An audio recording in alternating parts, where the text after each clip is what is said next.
Halo teman-teman semuanya, perkenalkan nama saya Halimatul Hasanah dengan NIM terakhir 067. Di sini saya akan membagikan hasil penelitian saya mengenai fenomena geologi di tebing Banyunibo.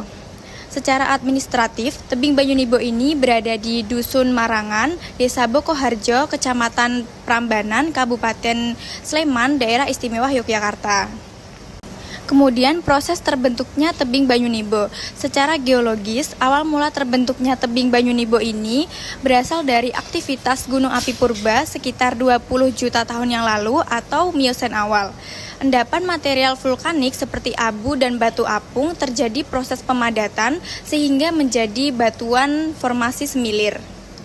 Ribuan tahun kemudian, aktivitas tektonik mengangkat lapisan ini menjadi perbukitan. Hingga akhirnya aktivitas manusia seperti aktivitas penambangan dan pembangunan jalan tembus Sleman Gunung Kidul membuat wajah tebing menjadi berundak dan artistik seperti saat ini. Kesimpulannya, tebing Banyunibo ini adalah laboratorium alam yang memperlihatkan bagaimana proses vulkanik purba dan kebutuhan manusia saat ini bertemu.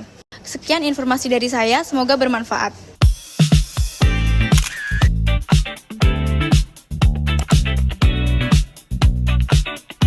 Halo semuanya, perkenalkan aku Anindya Almira dari dengan NIM terakhir 077. Jadi di sini aku akan menjelaskan tentang kemungkinan bencana yang terjadi di Banyunibo. Tebing Banyunibo terletak di Desa Bokoharjo, Kecamatan Prambanan, Kabupaten Sleman, Yogyakarta. Merupakan area tebing alami dekat Curug Banyunibo yang rawan longsor akibat topografi curam dan faktor geologis. Kemungkinan bencana utama mencakup longsor tebing, longsor tanah, dan dampak gempa bumi. Dengan riwayat longsor yang signifikan pada 2006 akibat gempa.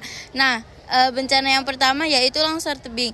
Longsor tebing terjadi sebelumnya pada 2006 karena gempa, terus diperburuk oleh kemiringan tebing dan curah hujan tinggi.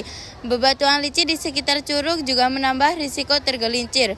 Yang kedua ada longsor tanah. Wilayah Sleman termasuk rawan longsor akibat lereng pegunungan vulkanik, hujan lebat, dan gempa. Selanjutnya yang terakhir ada gempa bumi. Gempa bumi ini memiliki lokasi di zona aktif seperti sekitar Gunung Merapi yang meningkatkan risiko longsor sekunder.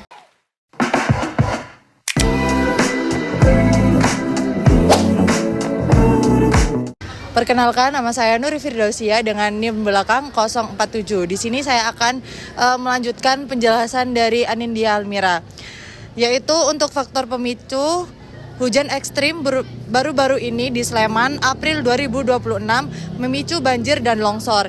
Hidrometeorologi, sementara pembangunan jalan tembus pada 2025 melibatkan penggalian tebing yang berpotensi meningkatkan keretakan topografi berbukit dan material vulkanik yang mempercepat erosi. Dan yang terakhir yaitu mitigasi.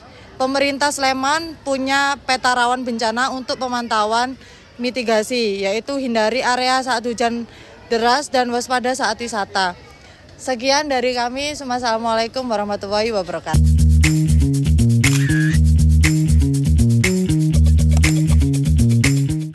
Selanjutnya adalah pemanfaatan tebing Banyu Nibo saat ini lebih difokuskan pada kegiatan pertambangan dan wisata edukasi. Dari sisi pertambangan, material batu seperti tuf dan breksi dimanfaatkan sebagai bahan bangunan karena berasal dari aktivitas vulkanik masa lampau.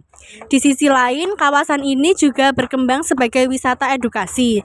Tebing Banyu Nibo sering dijadikan lokasi pembelajaran lapangan bagi pelajar dan mahasiswa untuk mengamati langsung jenis batuan serta proses geologi seperti pelapukan dan erosi. Bentuk tebing yang unik turut mendukung fungsi edukatif sekaligus daya tarik visual. Meski dimanfaatkan untuk dua kepentingan tersebut, pengelolaannya tetap perlu diperhatikan agar tidak merusak lingkungan dan mengurangi resiko bencana seperti longsor.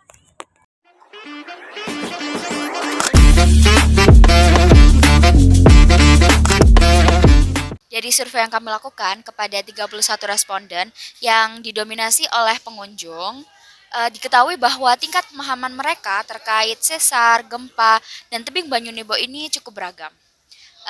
Sebanyak 3,23% responden masih berada pada kategori rendah, yang berarti belum memahami konsep dasar sesar dan gempa. Lalu ada 51,61% berada pada kategori sedang, yaitu sudah memiliki pemahaman dasar namun belum menyeluruh. Lalu sementara itu 45,16% lainnya berada pada kategori yang tinggi, yang menunjukkan bahwa mereka sudah memiliki pemahaman yang cukup baik terkait sesar, gempa, dan keterkaitan mereka dengan tebing Banyu Nibo. Lalu secara keseluruhan, hasil ini menunjukkan bahwa sebagian besar responden sudah cukup memahami potensi akan kegempaan.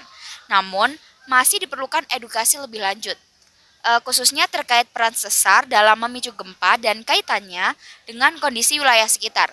Nah, kenapa di sini bisa ada nilai-nilai, yaitu ada kategori rendah, sedang, dan tinggi. Untuk kategori rendah itu ada di kisaran nilai 12 hingga 28, lalu untuk kategori sedang ada di kisaran nilai 29 hingga 45, lalu dengan kategori tinggi ada di kisaran angka 46 hingga 60. Terima kasih.